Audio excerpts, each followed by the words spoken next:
how to create 3D objects from scratch using box modeling techniques. Hello everyone. In this video I'm going to design a Japanese lantern.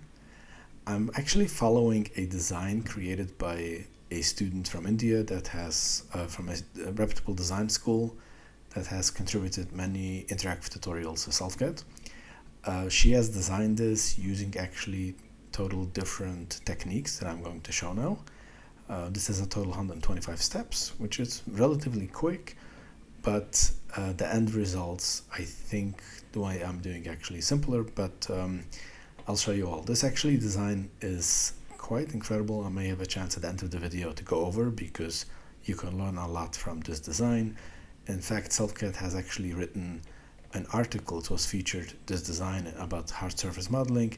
This is more about box modeling technique, but at the end, in order to smooth stuff, was used similar to hard surface modeling techniques, where this was featured. The example was she created kind of a rectangular shape and then at the end ended up making it rounded and smooth out everything, which was using round object techniques, but the end results ended up being like 36,000 faces, quite a lot. And this is kind of what is explained over here.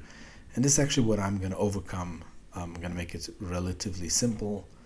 And yeah, so let's get started. Also, I want to show that when you deal about box modeling, the general way is to kind of follow an image, especially for beginners. I, for myself, cannot visualize without seeing it in front of me. I've met a lot of talented designers that can visualize a lot of stuff without looking at something, but I'm not that talented. So for me, I actually used the actual object. I followed this tutorial and then I aligned this next to my object, and so I was able to visualize and create them. But if you don't have that, the normal way would be to reference image. So just to show you where you find it. In the view, there's an option reference image where you can add an image and you can position it over here. A lot of people would actually create a separate object, for example, a cube, and size the object to how you would want this to be. So let's say you size the object, let's say height 400. You can make it semi-transparent, and then you actually scale the image to match the size. So now you know you can follow kind of something with an approximate size that you want. We know an image has the same scale factor all over the place, so basically once you have the exact size, you can measure any part using the measuring tool even, or any other way, or just eyeball it and visualize what it is, but you can technically measure even images like this and so on. So with that said, I used actually a tutorial, so I recorded an interactive tutorial. I'm going to load that. It will be faster just to follow the tutorial. Actually, no, I'm sorry, not to record, to load the tutorial, play tutorial. So I will probably publish this on SelfCAD's tutorial library, but for now I'm just going to load the tutorial over here. So this is basically where it starts, and I'm using them mostly using shape generator. This is a unique feature to SelfCAD, which is actually really incredible, especially for these type of shapes, and this is actually a very good shape option for beginners to start modeling. So all I have to do is I have to start the shape generator and just explain you what it shows over here. It highlights me exactly what I need to do. It explains over here the exact details that needs to be done. So basically I need to set the top radius to, I'm actually not going to go in the order. First going to set the size over here to 4 to get the idea, because this is basically just to explain how this works. So if you see this is using radius, a radius is typically used for circular shapes, like a circle, a cylinder or something like that. And the fact is that if you add a lot of more edges, this will actually become like a cylinder. But if you add only 4 edges, it becomes like a cube or rectangle. The structure is still different. Maybe I'll show the difference later, but it's technically using a circular shape. So the size is a little bit confusing. It's not the same way you measure sizes for normal cubes, which goes based on the bounding box that I explained in another video, one of the previous videos. And also it's not the same as a circle, because the minute you make them only rectangular, the radius is really not measuring it correctly. So you cannot really say that the concept that radius, that I explained in the same video, I don't remember exactly which one of the previous videos, that the concept of radius is always half the size.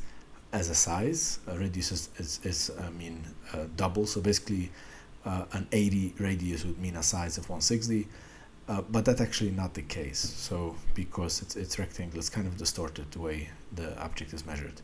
But nevertheless, let's do that. So in this case, we have to enter this 130, and the bottom radius would be 140. So what's done basically, this kind of gives it an angle. In normal, you can do the same thing with a cube. You can just create a normal cube. If you create a cube, it doesn't have the option to give a different size top and bottom. In a cylinder, you do have that. So technically, you can create a cylinder, the same thing, add 4 edges and give a different top and bottom. Or you can create a cube and simply scale the top. So just to show you the different options. And then the height over here was 30. Now this is a simple thing, which represents basically the main shape over here. Now what you need to do here is you need to click to add a new segment. This is where this starts becoming exciting, where you can start adding additional segments. So the additional segment will by default start adding the same value as before, but you can change it over here, everything. And in this case, instead of changing, you see what's highlighted.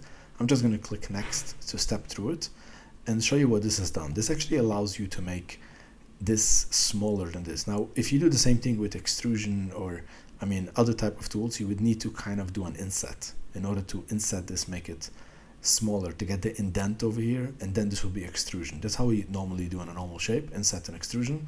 And over here, you just change the size and it's happening automatically.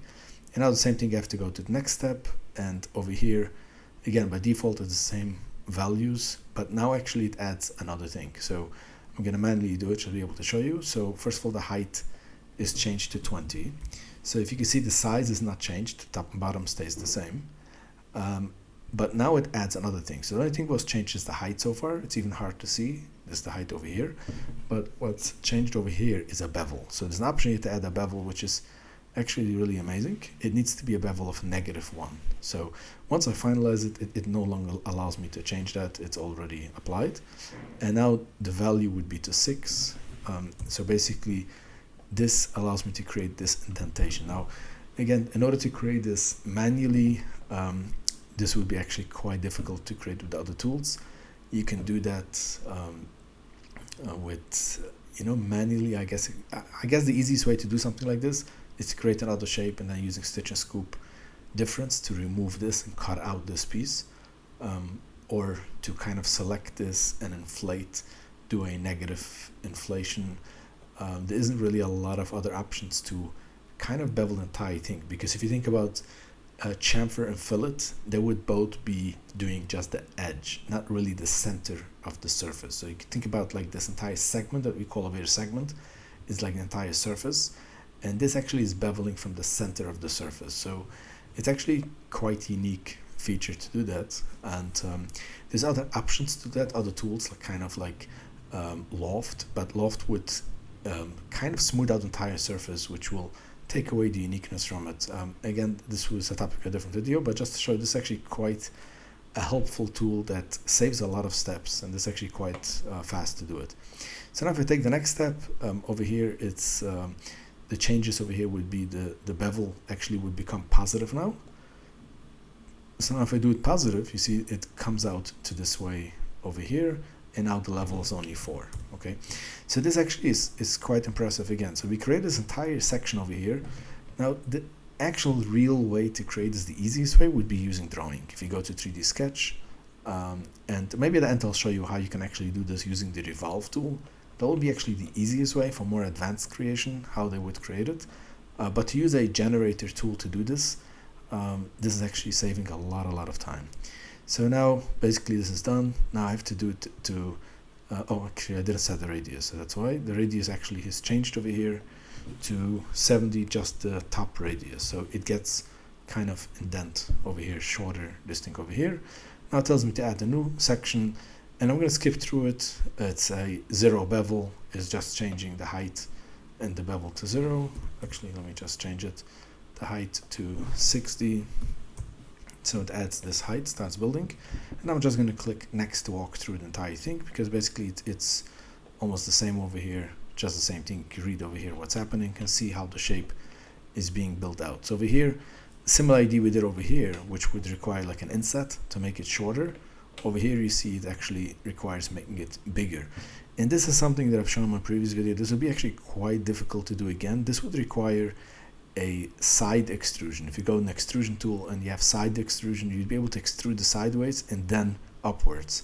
And again, doing this just like this, building it out, is really saving. Incredible how much time this is saving. And here we have another side extrusion plus upwards, but over here, think about it, you're just changing sizes. It doesn't tell you anything. You're just changing sizes. And over here, it gave me this angle by simply setting it up radius less. And basically this is the last segment already, I think, or one of the last. It adds this small segment over here.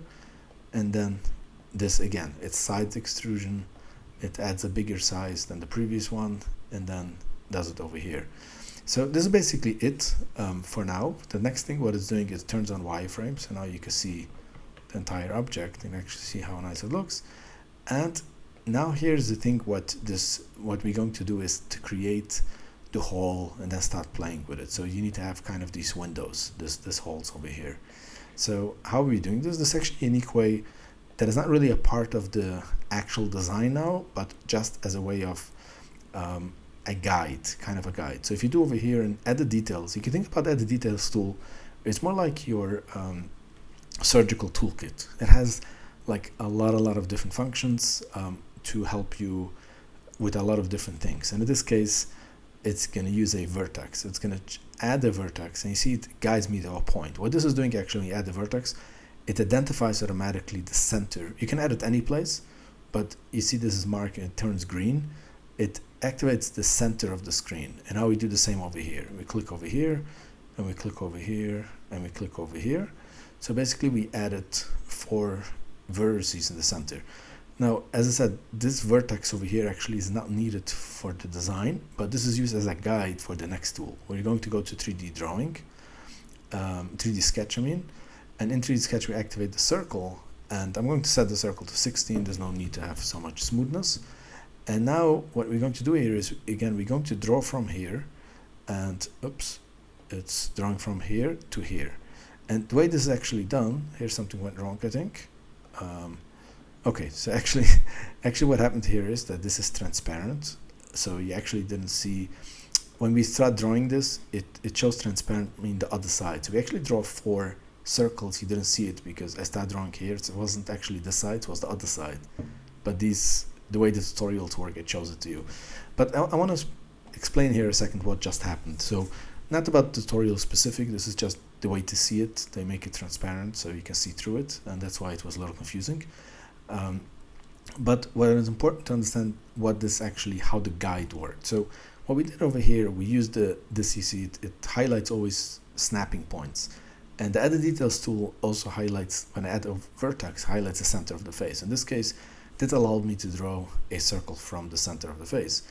Now it highlights also centers from something. So we have this line over here that you see over here, this line. And the center of this line, you can see actually it snaps over here also. When I click over here, it snaps. So when I draw the circle, I basically drew it from here and snapped it to the center line. So actually drawing this was really fast. Just added this and then snapped to the center. From here, snap to the center. So it's everything basically just snapping points, which makes it very easy. But now here's the main thing. You select this object. Now this is a unique selection type. SelfCAD selection is dynamic, meaning is whatever you have selected, this is how the tool behaves. This is what's available, and then how the tool behaves. Like there's a lot of tools, or most of the tools actually behave differently based on what is selected. So it's a selection first application, meaning is that you first select and then you choose a tool, and that's how it's so simplified, where instead of having different versions, different tools for each mode, if you have selected an object, a face, a profile, a polygon, all this stuff, it basically identifies what is selected, and based on that, that's how it behaves. So if you see a single tool, for example, skew, or any other tool, a chamfer, fillet, for example, these type of tools, they're actually different tools based on what's selected. It's a single name, but according to the selection, they behave differently, and there may be totally different technical implementations.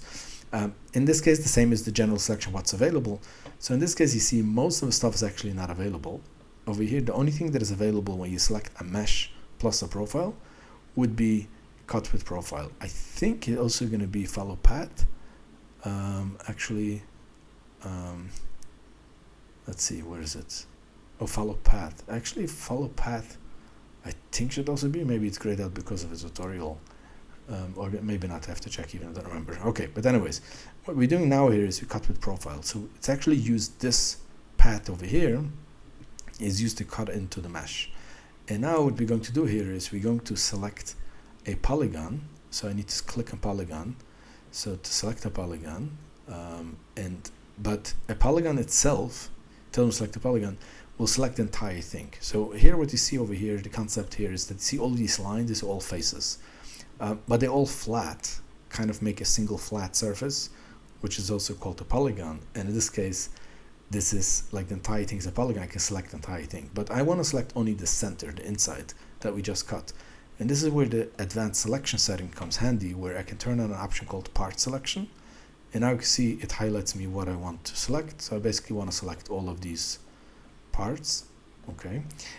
And here is something interesting. So I could have deleted this and then added thickness and started playing with object, but I decided actually to make it more like a rendered object instead of like a 3D printed object. If I'm going to 3D print this, I would basically delete these windows, the same as this was done on this original tutorial.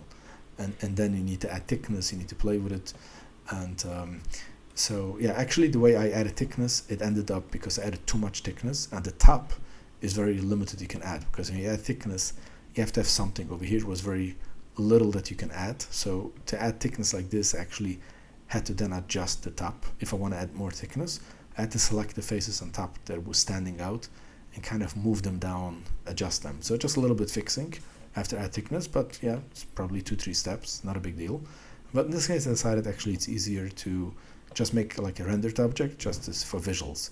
So I went to the material section and I turned off the wireframe first, so we don't see these circles over here. And then I changed the opacity to 20.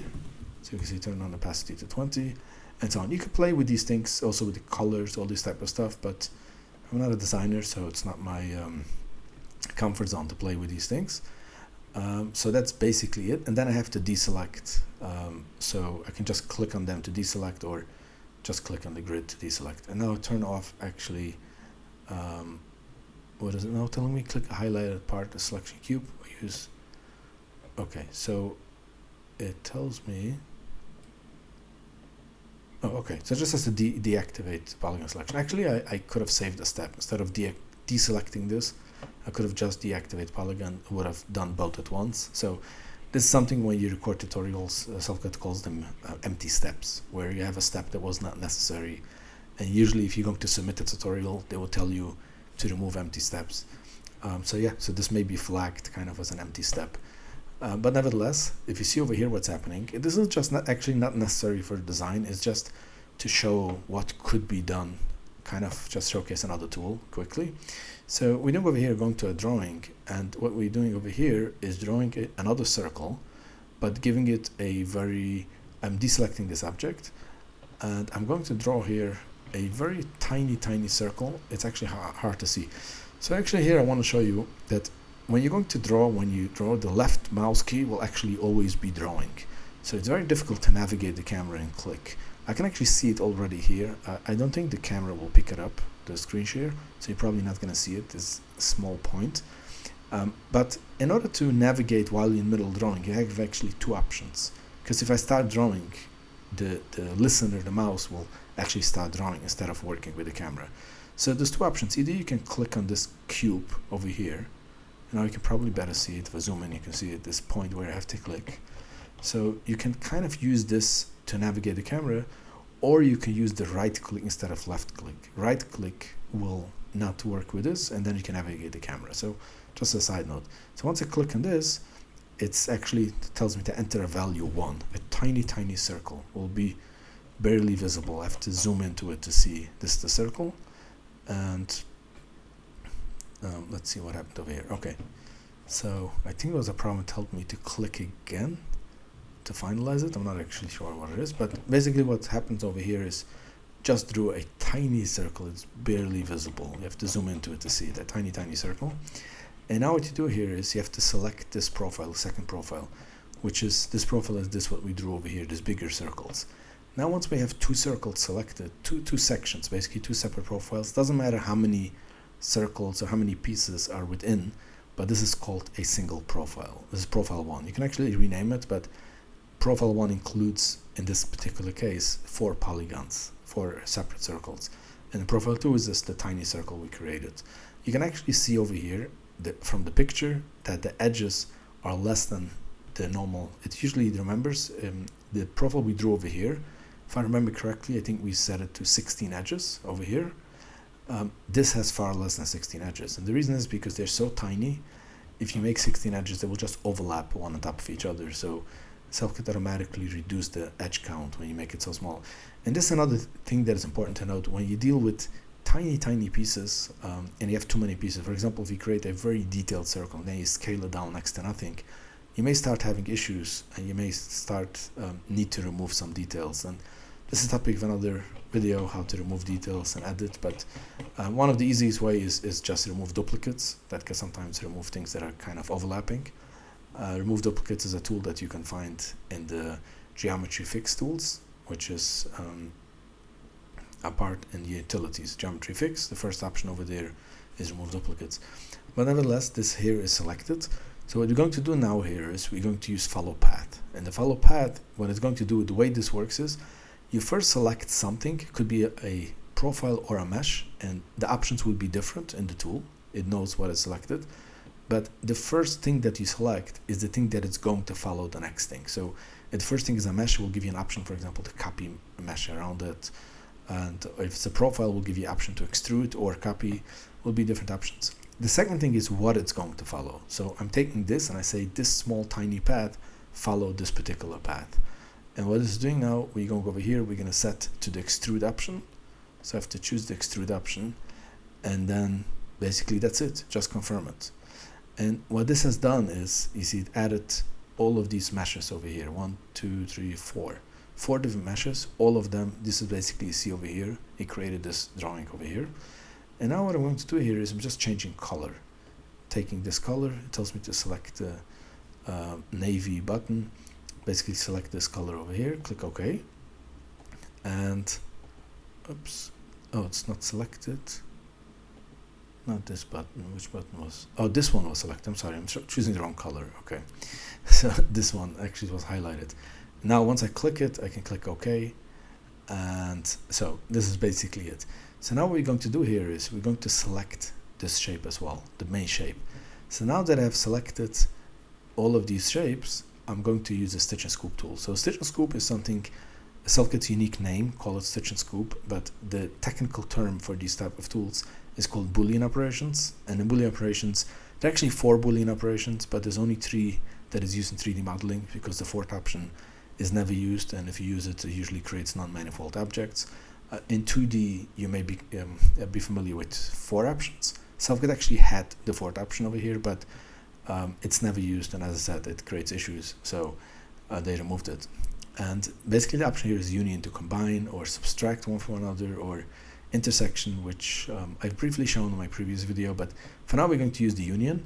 And the interesting thing is that that's actually quite unique to SelfCAD. I think they're the only one that has that the Boolean tool remembers the material selection. So actually the color will be maintained. So now you have a single object, but these colors are different. And this is very important when you do later material selection. You can start playing with it. Maybe I'll show it later. Now what you do is this Boolean tool actually created a lot of different strange edges over here. So just to clean it up, we do resolution. Again, it's not part of design, just for visuals. We make resolution 0, so it brings it back to quads instead of triangles. And this is basically something like this we can do. And now what we do over here is click the inverse select. See this green thing over here? It's highlighted, inverse select. And what this is doing, just selecting these 2 edges instead of manually deselecting and selecting these 2 manually. So like 3 clicks, you just inverse select and then click delete. Okay, so you can click from here, delete, or just from the edit menu, or just on your keyboard, click delete. And it shows this, and you say yes, it deletes it. And this is basically done. Now I want to show you here something else. So going back to this, so The idea here is that I'm going to add actually another thing over here. So I'm going to go back to polygon selection, and I'm going to select these polygons, actually split into 2 polygons. And now what I'm going to do here is select this and select this, and I'm going to go back to material selection. I'm going to turn off the wireframe for this as well. So this actually looks quite nice. And now what I'm going to do here is I can actually change these structures. So if I turn it on over here, let's go to material 0, which is the big one. If I turn off wireframe, you don't see it, but maybe you want to see it. I can make them smaller or bigger. This is actually shyness, I'm sorry, but you go over here, wireframe thickness, and you can start with different things like smooth shading. And it's a different topic we'll go over hopefully for another video about rendering stuff. But the interesting thing here is why it's so important to have the color over here and stuff is that SelfCAD has an option polygon faces and material. Once you have a different material, you can manually select everything that is this material. Now this is what we call material 0. It's the first one. This is a single material that because I gave them the same color. It's either give the same color or the same texture or something, makes it a new material. And now this, I'm going to click on the center ones. These are actually all of the inside circles. It's hard to see because they have they're transparent. So let's say give it a different color, but yeah, you have to change transparency from here because it's set over here, the transparency, so you can see this actually changes. So this is, or make it completely non-visible. So this is basically the idea over here about this. Again, unfortunately the video is too long already, so I'm not going to be able to go over the other tools. The other idea, I guess I'll go over when I discuss surface modeling. But that's basically it. I hope you have learned something from it. And again, for beginners, this is one of the easiest ways to create. Oh, actually, let me show you another one quick thing. Okay, so what I'm going to show you here is about Revolve. I think that should be easy. So I'm selecting edges, and in edge selection is an option loop selection.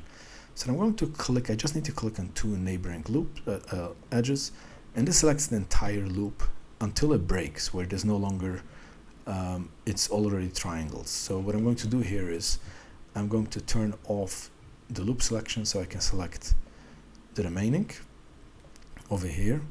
And I need to select here, but I don't have something, so I'll work on it in a minute. And then what I'm going to do here is I'm going to select this, and this, and this, and here I can probably loop select already, but it doesn't matter. It's only a few edges, so I can manually select them.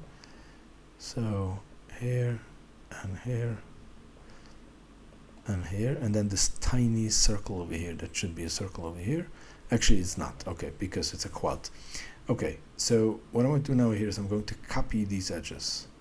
So I've just copied these edges, but I need actually to clean it up. I should have done it before, save a step, but what I'm going to do now here is go to edit details again, and we're going to add a vertex over here in the center to this. Okay, so let's try. It's very tiny, it's hard to actually click on it, it's really small. So add a vertex over here, and I'm going to do the same thing over here in the center and the bottom. So I'm going to add another vertex over here, okay, and finalize it. Once this is done, I can now select this edge over here that I was missing, that I didn't have, and now I can select this edge over here, and I'm going to copy this. So now I have 2 tiny edges. I'm going to take these 2 together, and I'm going to combine them and merge them together. So once I merge them, this actually removed 2 vertices because they became joint in that over here and in the bottom. So all I need now is this. I'm going to isolate this and take this. So I first want to show you how you can use this, how you would normally draw an object like this, the object we just created in other software. The best approach to an object like this would be Revolve. So you're going to go to the Revolve tool. Imagine you drew this. I just copied that, but imagine you just take the drawing and you draw this shape. And now you go to the Revolve tool. Revolve tool actually needs something to revolve around. In this case, it's not a video about Revolve, so I'm not going to go into details. But basically I need a direction, kind of something like this. And if I do this, this creates this shape, but I just need to add 4 edges. So basically you create the same shape almost entirely. I mean, it's actually the exact same shape, I guess. If you compare them, They're almost, I guess they're the same thing. They create the same type of shape. We can take a look side by side and see how they look, and you can see they're basically identical. Okay, I still have to cut out this piece obviously, but this is how you would create a shape like this. And yeah, the shape generator allows you to visualize them, put it step by step instead of manually drawing it. But now I want to show you another thing. I'm going to get rid of these shapes actually, maybe just hide them for now in case you want to see it later. What I'm going to do here is I'm going first to draw this line the way Revolve should normally be. I can just close them, and Revolve basically is you can draw a how are you doing? You can draw, like in this case it's a half a shape. There's options, examples where you want to draw the complete shape, but again I'll show this hopefully in a different video. I drew this without selecting this, so I'll need to merge it. So I want to show you actually how I can draw something without merging. So if I select the profile first, and now if I draw, it will actually automatically add to it. So this will automatically add to the same, I don't have to merge it, it's added to the same profile. Okay, so nevertheless, if I do it now, I'm just going to show you for a second. If I do Revolve now, I don't have to draw the edge, I can just choose an edge. And that's the default how Revolve is. So basically choose an edge. Okay, so what I'm going to do now is if I drew this, I'm going to use actually the modification tools over here. I'm going to select all of these edges. I probably don't need all of them, but just for quick, not to take too much time, I'm going to select all of these vertices, and I'm going to go to fillet, and I'm going to kind of smooth them out. So because I've added these are tiny, it kind of doesn't allow me to do so much in all of them, but nevertheless this is kind of giving it a smooth approach. We see over here it added a lot of vertices to smooth these out. And now we're going to go to Revolve, the same thing, and revolve around this edge. And now look what we get. Now if you compare these two, let's turn off the vertices so I don't see all of these edges. I can actually turn on edges like this. Okay, so look at this, how smooth this is. This is beautifully smooth. So actually the way you would normally do this, you would draw the basic sketch and then you would use fillets or chamfer to kind of add the smoothness. Look how smooth you can make it. And you can play individually each vertex, how smooth it should be. I just did it for quick, all of them together. But this is beautifully done. And if you make it too smooth, in some cases, you will get an alert that it's, in some tools, they're not manifold, so you have to, because it's so smooth, so many like overlapping vertices, so you will have to go remove duplicates to remove the things that are too close to each other. So actually, let me see if I have something to remove. I need only remove duplicates, and actually there's nothing to remove, okay? But if I would make this extreme, like really smooth and too much, they may start overlapping. So over here I still have some space between them. So that's basically it. I hope you have learned something. And if you see over here the total, just how this looks like, we have a total of, if I go to faces, we have a total of like 1,000 faces, or in this one, the other ones are the one that are completed, like these ones are just 104 faces. Let's see the final one we completed. This one is 686, actually not the one with the hole. This is the one with the hole. Okay, so this one has like 1,000 faces. You know, to make it very smooth, maybe you'll end up 2,000-3,000.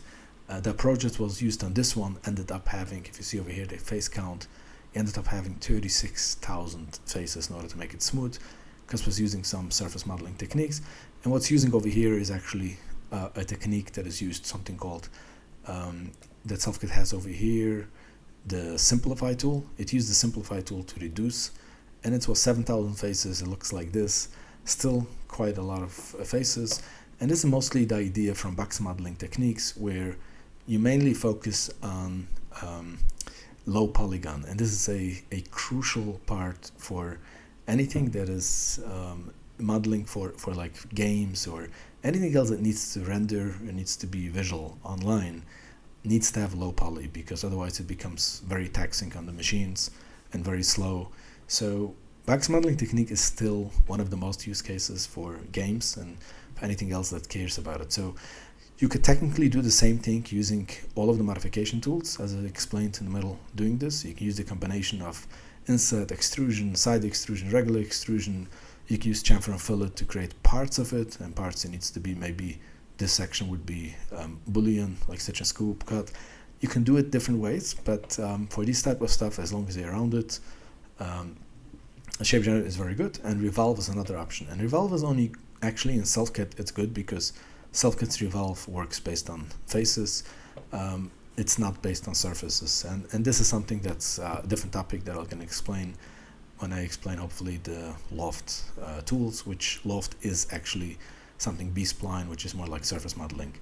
Okay, I hope this helps, and let me know if you need me to explain anything else. Thank you. See you next time. Bye.